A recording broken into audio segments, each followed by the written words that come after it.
On a stormy night, a woman drives distractedly, haunted by memories of a past lover. In the passenger seat, her fiancé leans in for a kiss, but her mind is elsewhere on the news that a powerful tycoon has just returned to the country. A sudden lurch, a screech of tires, and her world collides with his. She has crashed into an impossibly expensive Rolls-Royce. When the door of the luxury car opens, the man who steps out is none other than the tycoon from the news, the very man she ghosted 3 years ago. To her horror, her clueless fiancé rushes forward, greeting the tycoon with a fawning smile and calling him uncle. The woman's life unravels in an instant. Her family is bankrupt, forcing her into this engagement with a man she despises. Now, she's indebted to the one person she never wanted to see again. The tycoon, cold and unforgiving, dismisses his foolish nephew. Alone with the woman in the falling snow, he informs her the car is worth nearly $14 million and is uninsured. He gives her a cruel ultimatum. She has 3 days to find the money, or she can pay him back with her body. Desperate, the woman makes a frantic call to a matron, begging for help and even offering to break off her engagement, but finds no escape. Meanwhile, her fiancé parties with his friends at an exclusive club. He openly mocks her, complaining that their arranged marriage is a bore and that she's as responsive as a block of wood. He even plots with his friends to test rumors about her past. Unaware of his betrayal, the woman arrives at the club, determined to confront the tycoon about the debt. But she walks directly into a trap. The tycoon spots her, and in front of everyone, coolly introduces her as his wife. Before she can react, her fiancé intercepts her. 我正跟江婉之玩对酒情去，他不是欠你1000多万吗？我说了，只要他亲我一口，我就替他向你求酒情。 He smugly offers a deal. If she kisses him in front of the crowd, he'll ask his uncle for leniency on her behalf. Just as the humiliation reaches its peak, the tycoon intervenes. With chilling calm, he shoves his nephew aside, sending him stumbling to the floor. He scoffs at the fiancé, questioning if he is even worthy of touching her. The room falls silent as the tycoon grabs the woman, slamming her against a mirrored wall in the corridor. He pins her wrists, his face inches from hers, his voice a low growl. He demands to know if she would have actually kissed his nephew, had he not appeared. 还疼吗？他都碰你哪儿了？我不来，你是不是就让他亲了？你，宝贝真有劲儿。 He reminds her that he never agreed to their breakup, making it clear that in his mind, she has always been his. She argues that they broke up years ago, but he dismisses her words. He taunts her about her desperation for money and her sham engagement. He then commands her to break up with the fiancé, shamelessly admitting he wants to steal his own nephew's woman. When she reminds him of her status as the fiancé's betrothed, the tycoon's eyes darken.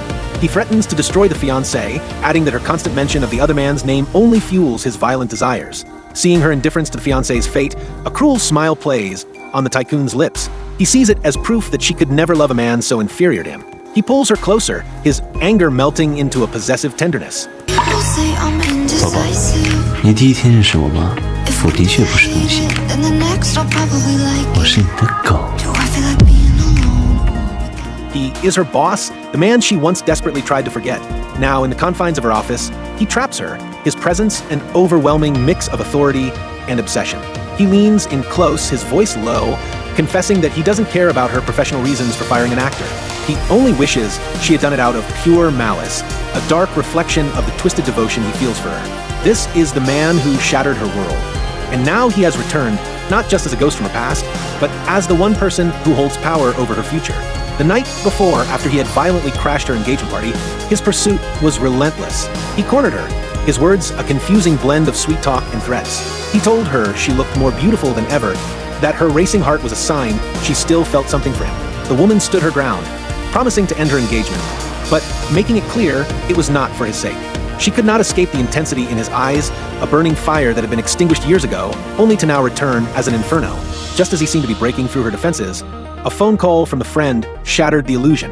Over the line, the friend mocked him, reminding him of his own words from years ago. He had once boasted about how clean their breakup was, how he would never look back. He had even made a vow. 你可得把持住啊！你别到时候念念不忘挖墙角了。这挖着呢。也不会啊，毕竟我陈哥当年分手那洒脱劲儿，一点都不带后悔的。还立下豪言壮志，说什么来着？分手就分手，求和的是狗。 The man who had sworn he was a man among men for his decisiveness was now doing the very thing he once scorned. His tough exterior was nothing but a fragile lie. Forced into his car, the woman listened as he tried to dismiss his friend's words. He drove them through the city, the silence thick with unspoken history. He finally broke it. his voice filled with a vulnerability she hadn't heard in years. He confessed that he regretted everything. To prove his point, he drove to Silver Bay, the very neighborhood where they had lived together during their university days, a place saturated with memories of a simpler, happier time. He was trying to rewind the clock, but for her, the past was a wound that had never truly healed. She got out of the car without a word and walked away, leaving him alone with his regrets. But his regret quickly morphed into a calculated plan. Alone, he called the planner another old friend, asking to borrow a luxurious villa with a pool. The party wasn't for him, but for the classmate, a woman from their university days. Meanwhile, the woman's own life was spiraling. At work, where she was a respected producer, she faced a mutiny. After firing an incompetent actor, she was publicly accused by a rival colleague of abusing her power and carrying out a personal vendetta. 大家可都看到了，江婉智身为制片人，滥用职权，公报私仇，当众殴打。The conflict escalated until the company president had to intervene. Pulling the man aside, the gossiping colleagues watched with satisfaction, believing the woman's downfall was imminent. They sneered at her supposed arrogance, unaware of the storm that was truly brewing. In the privacy of the office, the man, her superior, confronted her. He grabbed her wrist, his touch electric, asking if she was hurt. He ignored her pleas to maintain a professional distance, admitting that he couldn't stop himself from wanting to be near her. He wasn't just her boss. He was the predator who had returned to claim what he believed was his. As she finally pulled away and walked out the door, his voice followed her, a cold and resolute promise. This time he was back, and he was never going to leave again. Trapped between a possessive ex who is now her CEO and a fiancé she despises, a woman must navigate a dangerous game of power and desire. Her professional life is immediately challenged when a late, arriving actress throws the CEO's name around, expecting special treatment. But the woman is unfazed. She coolly dismisses the entitled starlet, asserting her own authority and ending the workday on her terms, leaving the actress fuming. This small victory is short-lived. In the parking garage, she is intercepted not by her fiancé, but by the CEO himself. He blocks her path, his presence overwhelming, and makes his intentions clear. He is back for her and will not take no for an answer. Just as her official fiancé arrives, the CEO issues an ultimatum, forcing her to choose between them on the spot. In a stunning act of defiance against her arranged future, she gets into the CEO's car, leaving her fiancé standing alone and bewildered. In the car, the tension is a mix of old familiarity and new danger. The CEO teases her, questioning if her professional anger was fueled by personal jealousy. He then cuts through the games, admitting he only wants to marry her. Their drive leads them directly into the lion's den, a family dinner with her fiancé's powerful family. The atmosphere is thick with unspoken history as she is forced to play the part of the devoted fiancé. 你跟恒月呀，什么时候完婚？你也知道，恒月呀，特别喜欢你，我们对你呢更是特别的满意，就是盼着你们早点结婚。 At the table, the family matriarch and the uncle relentlessly pressure the couple to set a wedding date, praising the woman's qualities while subtly tightening the net of familial obligation around her. The matriarch insists they both stay the night, a command that cannot be refused. The CEO, also present at the dinner, seizes the opportunity to exert his control, casually canceling the woman's work commitments for the next day. Later that night, the fiancé corners her, making a desperate and pathetic plea. He promises wealth and fidelity, admitting he orchestrated their arranged marriage out of a twisted desire to possess the woman who was always so cold to him. Disgusted, she tells him to get lost, but her escape is far from secured. When she enters her assigned room, she finds the CEO waiting for her. He has bypassed all pretenses and is now in her private space, demanding to know why she ignores his messages. His possessiveness is suffocating. Suddenly, footsteps approach the door. It's the matriarch. The CEO forces the woman to hide in the bathroom as the old woman enters, continuing her campaign of persuasion. She speaks of the power their family can offer, a gilded cage presented as a gift, all while the CEO listens from his hiding spot. After the matriarch leaves, the true confrontation begins. The CEO emerges, dangling the woman's ID badge, which he claims to have found. It's a power play of violation. 亲一下就还，你冤枉我了，亲我一下哄哄我。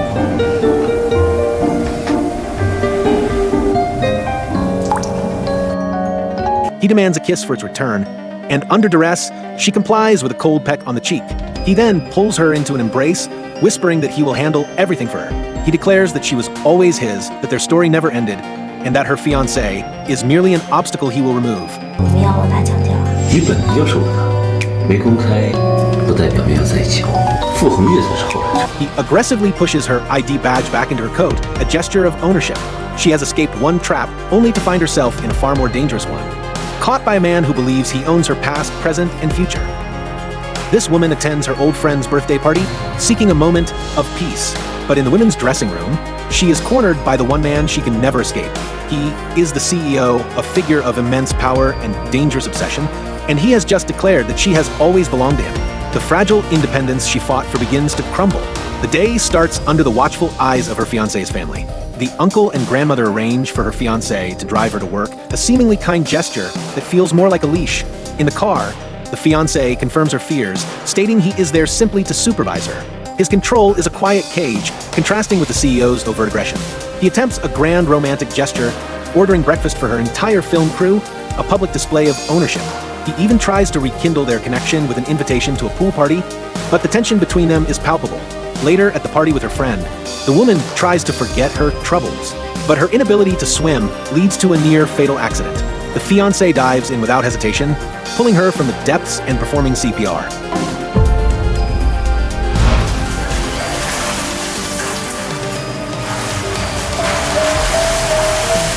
For a fleeting moment, as he saves her life, a spark of their past romance seems to ignite. He agrees to teach her to swim, their faces drawing close for a kiss.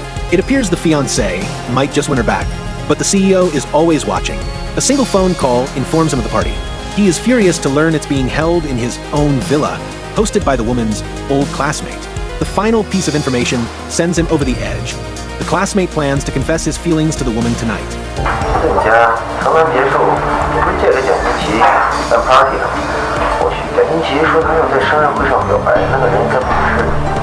The woman is oblivious to the approaching storm.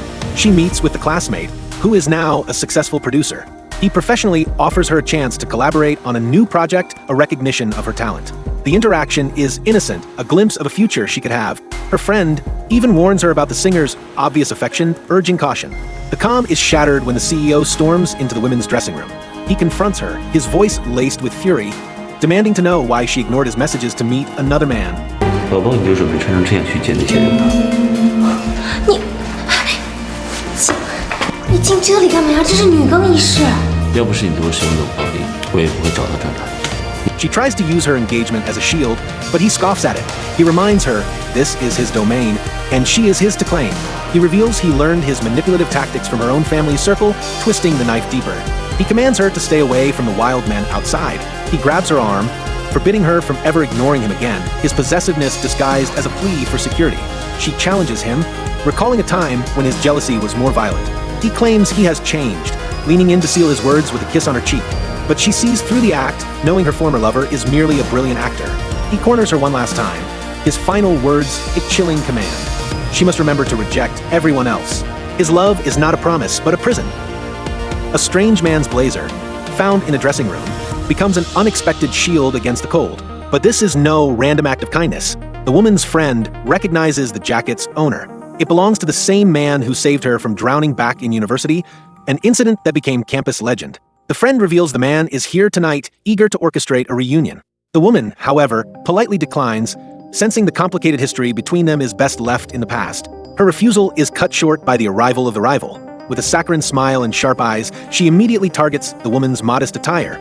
She scoffs at the woman for playing the innocent flower, a tired act she supposedly perfected in college.